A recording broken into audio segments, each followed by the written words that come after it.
उपदेश है उनका जो वर्णन है, जो लिखा हुआ है कि धर्म क्या है, अच्छा क्या है, बुरा क्या है, मित्र कौन। देखिए, सम्राट अशोक ने धर्म द्वारा पूरे विश्व में शांति और समरसता का संदेश दिया था। तो धम्म विजय दिवस के अवसर पर मैं पूरे विश्व को शांति का संदेश देना चाहता हूँ, क्योंकि इसी मकसद से संयुक्त राष्ट्र संघ की स्थापना की गई थी। और संयुक्त राष्ट्र संघ जो है हमेशा शांति की स्थापना के लिए जो संदेश देता है, तो उसमें सम्राट अशोक का नाम जरूर लेता है। तो इसका मतलब सम्राट अशोक ग्लोबल सम्राट थे। उन्होंने विश्व शांति के लिए जो काम किया है, वही संदेश देने के लिए आज धम्म विजय दिवस मनाया जा रहा है। क्योंकि आज पूरी दुनिया में परमाणु युद्ध का, हाइड्रोजन बम के खतरा मंडरा रहा है। ऐसे में सम्राट अशोक के दर्शन का, उनके नीतियों का, उनके सिद्धांतों का अब पूरे विश्व के लिए, पूरे मानव जाति के लिए निहायत ज़रूरी हो गया है। और इसी को ध्यान में रख करके सम्राट अशोक का ये धम्म विजय दिवस मनाया जा रहा है।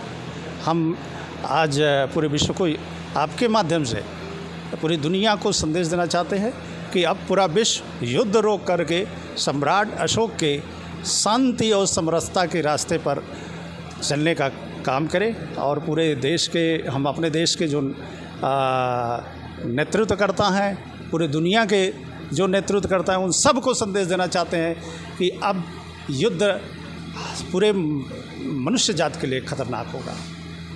प्रसार तो हम लोग 2500 साल से कर ही रहे हैं। और आज आप देख रहे हैं कि पूरे देश में अब बुद्ध का, सम्राट अशोक का नाम लिया जाने लगा है। प्रचार प्रसार तो चल ही रहा है।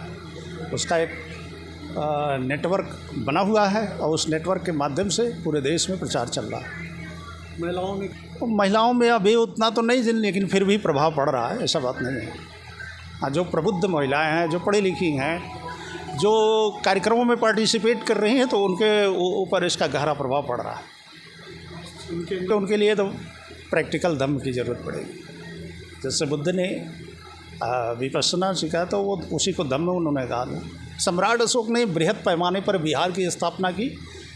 जैसे आज गांव-गांव में प्राइमरी स्कूल खुले, सम्राट अशोक ने बिहार खोला था। और उन बिहारों में शिक्षा का और साथ ही साथ धम्म सिखाया जाता था। इसलिए उसको इम्प्लीमेंट करने में पूरे भारत के लोगों को आसानी हो गई। और बच्चों में संस्कार देने का काम महिलाएं करती हैं। अगर महिलाओं के अंदर धम्म का अगर असर होगा, तो निश्चित तौर पर आने वाली जनरेशन पर भी उसका प्रभाव पड़ेगा, संस्कार जाएगा।